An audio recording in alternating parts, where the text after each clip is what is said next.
ಇನ್ನು ಬಿಹಾರ ಚುನಾವಣೆಗೆ NDA team ಸರ್ವಸನ್ನದ್ಧವಾಗಿದೆ. Seat ಹಂಚಿಕೆ ಅಂತಿಮ ಆಗಿದೆ. ಇಂದು ಅಭ್ಯರ್ಥಿಗಳ ಪಟ್ಟಿ ರಿಲೀಸ್ ಮಾಡಲಾಗಿದೆ. ನಿನ್ನೆ ಸೀಟು ಹಂಚಿಕೆ ಇಷ್ಟಿಷ್ಟು ಸೀಟ್ ಅಂತ ಹಂಚಿಕೆ ಮಾಡಲಾಯಿತು. ಬಿಜೆಪಿ ಅಭ್ಯರ್ಥಿಗಳ ಮೊದಲ ಪಟ್ಟಿ ಇಂದು ರಿಲೀಸ್ ಆಗಲಿದೆ. 101 ಅನ್ನೋ ನಂಬರ್ಗೆ ಫಿಕ್ಸ್ ಆದ್ರು. ಇದಾದ ನಂತರ ಈಗ ಮೊದಲ ಲಿಸ್ಟ್ ಅನ್ನು ರಿಲೀಸ್ ಮಾಡಲಾಗುತ್ತೆ.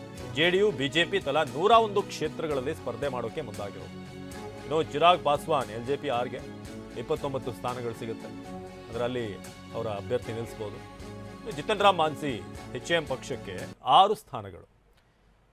ಇದು ಎನ್ಡಿಎ ಸೀಟು ಹಂಚಿಕೆ ಮಾಡಿರುವಂಥ ರೀತಿ ನೀವು ನೋಡ್ತಾ ಇದ್ದೀರಾ. ಬಿಜೆಪಿ, ಜೆಡಿಯು ಹಾಗೆ ಎಲ್ಜೆಪಿ, HM ಹೀಗೆ ಹಾಗೆ ಜಿತನ್ ರಾಮ್ ಮಾಂಜಿ, ಉಪೇಂದ್ರ ಕುಶ್ವಾರ ಅವರ RLMಗೆ 6 ಸ್ಥಾನ ಅಲ್ಲಿ ನೀಡಲಾಗಿದೆ. ನವೆಂಬರ್ 6 ಮತ್ತು ನವೆಂಬರ್ 11ರಂದು ಬಿಹಾರ ವಿಧಾನಸಭಾ ಚುನಾವಣೆ ನಡೆಯಲಿದೆ. 243 ವಿಧಾನಸಭಾ ಕ್ಷೇತ್ರಗಳಿಗೆ 2 ಹಂತದಲ್ಲಿ ಚುನಾವಣೆ ನಡೆಯುತ್ತೆ. ನವೆಂಬರ್ 6ನೇ ತಾರೀಕು ಮೊದಲ ಹಂತ, ನವೆಂಬರ್ 11 ಎರಡನೇ ಹಂತ. ನವೆಂಬರ್ 14ರಂದು ಬಿಹಾರ ಚುನಾವಣೆಯ ಫಲಿತಾಂಶ ಪ್ರಕಟ ಆಗಲಿದೆ. ಎನ್ಡಿಎ ಫೈನಲ್ ಮಾಡಿದೆ. ಆದರೆ ಈಗ INDIA ಮೈತ್ರಿಕೂಟ ಅವರೀಗ ಅಳೆದು ತೂಗಿ ಲೆಕ್ಕಾಚಾರ ಹಾಕಿ ಒಂದಷ್ಟು ಅಲ್ಲೂ ಕೂಡ ಈ ಸೀಟ್ ಸಮೀಕರಣದ ವಿಚಾರವಾಗಿ ಒಂದಷ್ಟು ಗೊಂದಲಗಳಿವೆ.